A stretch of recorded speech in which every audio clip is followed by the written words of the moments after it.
पशुपति व्रत की महत्वता दर्शाई। अब पशुपति व्रत को समझ लेना। कई माताएं गलती करती हैं, कई माताएं व्रत को नए नए तरह से करती हैं। कोई कुछ बताता है, कोई कुछ बताता है, कोई कुछ बताता है। उस व्रत को आप समझ लीजिए, पशुपति व्रत।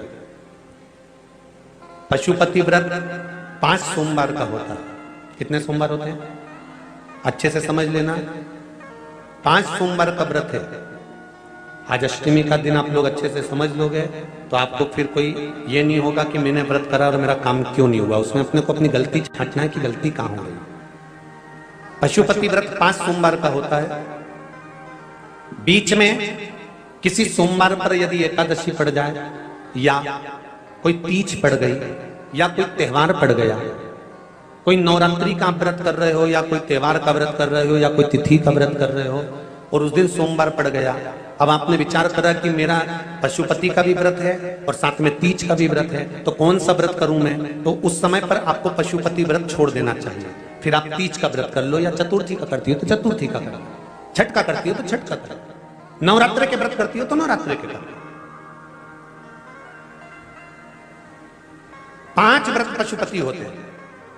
व्रत करने के लिए जब आप निश्चित करें कि मुझे इस सोमवार से पशुपतिनाथ के व्रत करना है, जीजियों भाइयों ध्यान रखना, उस दिन सुबह स्नान करने के बाद में बड़े प्रेम से पूजन की थाली लगा लो।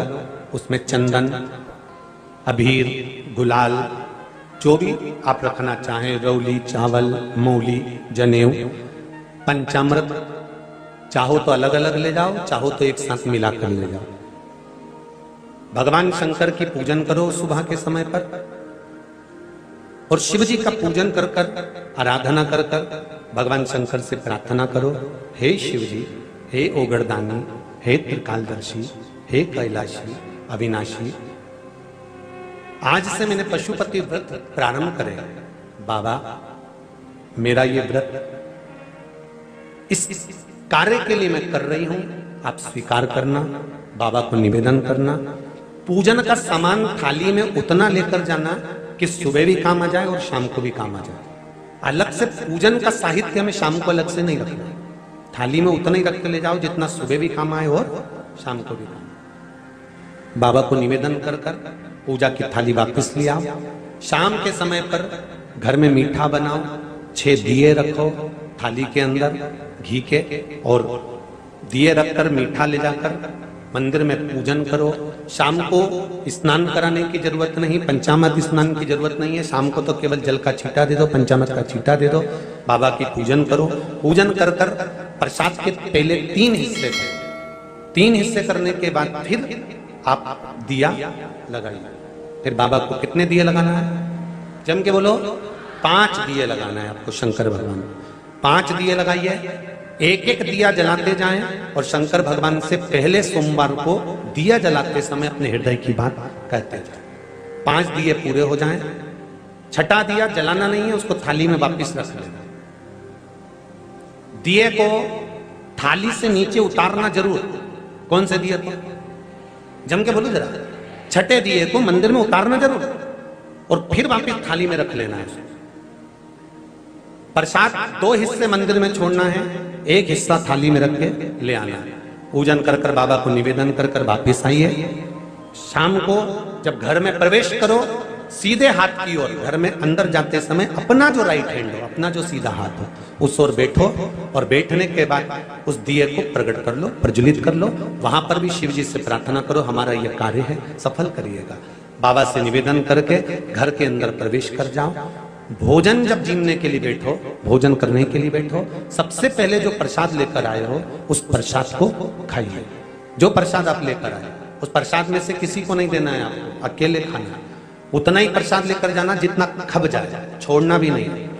सबसे पहले प्रसाद खाइए, उसके बाद में भोजन करिए। इस व्रत में सुबह आप फलहार कर सकते हो, शाम को भोजन कर सकते हो। भोजन में ये जरूरी नहीं है कि मीठा ही खाना है, नमकीन भोजन भी कर सकते हो। बस मीठा कब खाना है, जब प्रसाद का एक हिस्सा लेकर आओ तो वो एक हिस्सा आप खाओ। उसके बाद में जब भोजन करो तो नमक का करो, कोई मना नहीं, मिर्ची का करो, पर उसमें दिखावा ना करो। और भोजन करें। ऐसे 5वां जब सोमवार आ जाए, बीच में अगर कोई सोमवार छूट भी जाए तो व्रत करना, पूजन मत करना। कोई रजो धर्म आ गया, रजस वाला धर्म आ गया, कोई कार्य आ गया तो उसमें पूजन करना, पूजन नहीं करना है, उसमें व्रत जरूर करना। और जब 5वां व्रत रहे,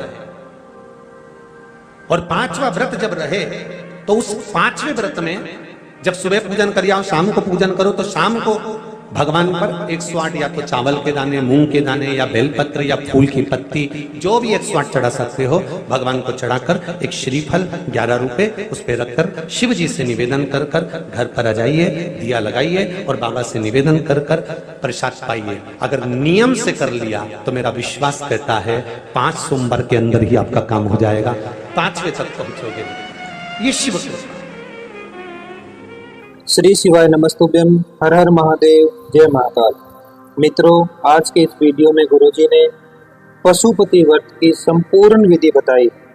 अगर आपने यहाँ तक वीडियो देखा है तो आप अच्छी तरह से समझ गए होंगे कि आपको पशुपति व्रत कैसे करना चाहिए और इसके व्रत के करने से क्या फल आपको मिलता है। पशुपति व्रत बहुत ही चमत्कारी व्रत है। यह व्रत करने से आपकी हर मनोकामना पूरी होती है, चाहे आपकी नौकरी से संबंधित मनोकामना हो, चाहे आपके बच्चों की शादी से संबंधित मनोकामना हो, चाहे आपकी व्यापार से संबंधित मनोकामना हो, चाहे आपकी किसी रोग से संबंधित मनोकामना हो, किसी भी प्रकार की अगर आपकी मनोकामना है तो पशुपति व्रत करने से अवश्य पूरी होती है। पर यह व्रत आपको पूरा नियम से करना होता है। अगर हम एक भी गलती कर देते हैं तो इस व्रत का फल हमें नहीं मिलता। इसलिए जब भी आप पशुपति व्रत करें तो सबसे पहले अच्छी तरह से समझ लें कि आपको कैसे ये व्रत करना है। पशुपति व्रत आपको 5 सोमवार करना होता है। किसी भी सोमवार के दिन आप ये व्रत शुरू कर सकते हैं। जरूरी नहीं है कि आपको यह व्रत लगातार करना है। मान लीजिए आपने पहले और दूसरे 2 सोमवार लगातार कर लिए, तीसरे सोमवार आप किसी कारणवश व्रत नहीं भी कर पाए तो अगला व्रत आप चौथे सोमवार कर सकते हैं। कहने का मतलब यही है कि आपको 5 सोमवार संपूर्ण करने हैं। 5वें सोमवार आपको इस व्रत का उद्यापन कर देना है। उद्यापन भी बहुत ही सरल है, जैसा गुरुजी ने बताया है उसी विधि से अगर आप ये व्रत करते हैं तो आपकी मनोकामना महादेव अवश्य पूरी करते हैं। मैं उम्मीद करता हूँ कि आपको वीडियो अच्छा लगा होगा। अगर वीडियो पसंद आया तो वीडियो को लाइक करें और कमेंट में महादेव के नाम का एक जयकारा जरूर लगाएं। अगर आप वीडियो पहली बार देख रहे हैं तो चैनल को सब्सक्राइब करके बेल आइकन को जरूर प्रेस करें, ताकि जब भी मैं अगला वीडियो लेकर आऊं तो सबसे पहले नोटिफिकेशन आप तक पहुंच सके। और अंत में आप सबसे यही कहूंगा कि अगर गुरुजी द्वारा बताए गए किसी भी उपाय से आपको लाभ हुआ है तो कमेंट में पूरी डिटेल के साथ जरूर बताना, जिससे दूसरे लोगों को भी पता लगे कि किस उपाय से क्या लाभ होता है। आज के वीडियो में इतना ही। मिलते हैं किसी अगले वीडियो में नए उपाय के साथ। श्री शिवाय नमस्तुभ्यम, हर हर महादेव, जय महाकाल।